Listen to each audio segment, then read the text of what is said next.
What is the difference between food freedom and eating everything in moderation? Food freedom is the end result of you bringing your body into balance. When a body is out of balance, you're not fuel flexible. You're generally relying on sugar as your primary fuel source. Often your body can't even access the stored fat that you're carrying around. It doesn't even really know that it has that fuel opportunity.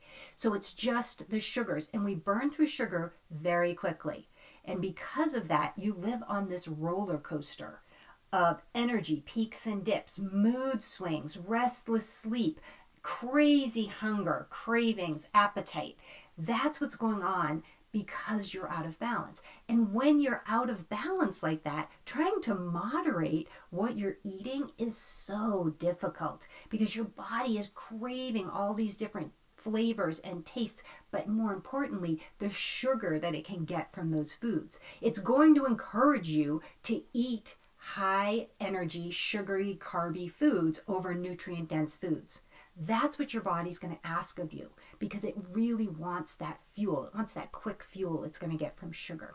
When you are in balance, you're fuel flexible, which means you can burn through the sugars that you get in a meal and then seamlessly switch over to burning the fat that you have on your body. So you don't have these energy peaks and dips. You don't have these weird mood swings. You don't have all this crazy anxiety and restless sleep because your body has all the energy that it needs. There's no emergencies. The big difference between food freedom and everything in moderation, in my mind, is the idea of dose and frequency.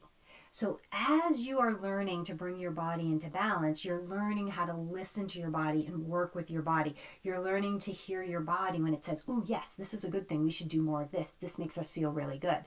Good things happen when we eat this way. And also, oh yeah, I know we don't feel so good when we eat this. This doesn't really work for us. It makes us, we feel lousy. You need to be able to hear both of those things and then respect that conversation and go, okay, yes, I hear you. I'm going to eat more of these things. Let's do that. And I'm going to try really hard to cut back on these things. I hear what you're saying. They're not good for us. And the more you start switching over to the things that your body's responding positively to, the more you're coming into balance, the more you're balancing those metabolic hormones, the easier it gets for you to feel in control with food, the easier it gets for you to ignore sugars because your sugar cravings are going away. The anxiety goes away. Your energy is very balanced throughout the day. The stuff that used to stress you out, you start noticing that it just doesn't wind you up the way it used to. This is you coming into balance. Once in balance, you're going to then expand into food freedom because now you know what makes you feel good and what doesn't make you feel good. You know what works for your body and you know how to identify that. It's a yes or it's a no. You understand the signs. You know, yes, this is something that works for me or no, this doesn't. But again, back to dose and frequency. So with food freedom, you're going to start looking at food as the things that you eat most of the time because you know these are always yes foods. These are foods that always make you better, not worse.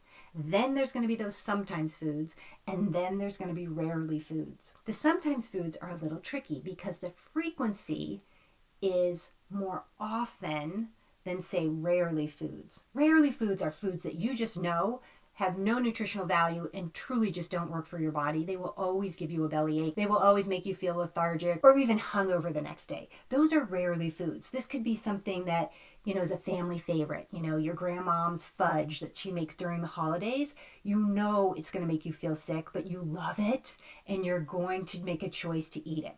And that is totally fine. With food freedom, you have rarely foods. You have those foods that you eat rarely. So back to dose and frequency. Those are foods that you eat very infrequently. Sometimes foods are foods that you're going to eat a little more often. They're more common foods, but also foods that dose-wise, if I eat a lot of it, I'm not going to feel good. If I eat it too often, it's not going to make me better. It'll probably make me worse. Some common sometimes foods: French fries, potato chips, pizza, pasta, scones, bagels, candy, even nuts and cheese are sometimes foods. When you overdo sometimes foods, either because you eat too much of it, that would be the dose, or you eat it too often, the frequency, they will push you toward worse, not better. Meaning you'll see your metrics, the things that you want, your goal metrics, right? I want to, this is my ideal weight. This is my ideal clothing size. This is how much sleep I want to get at night. I don't want to feel like I need to nap during the day. I want great daytime energy. So these are some of the metrics that you watch. And when you overdo those sometimes foods, those metrics start to shift into a negative direction. When you get the dose and frequency right with sometimes foods, they're fairly neutral. They don't make you worse and they don't make you better. When you're eating your most of the time foods most of the time and your sometimes foods some of the time, you actually have a lot of control over how you want to feel and how you want to look. So now you have food freedom because you know how to eat all the different foods that you want, but in a way that works for your body. And you're doing it from a place in balance. So you're not being controlled by food. You are actually in control of your food. And that's very different than feeling out of control with food and trying to eat everything in moderation. If you like the concept of being able to work with your body and learning how to eat food in a way that works for you so you can achieve your weight loss and health goals, come join me over in my free membership, Weight Loss for Women. The link is in the notes below the video.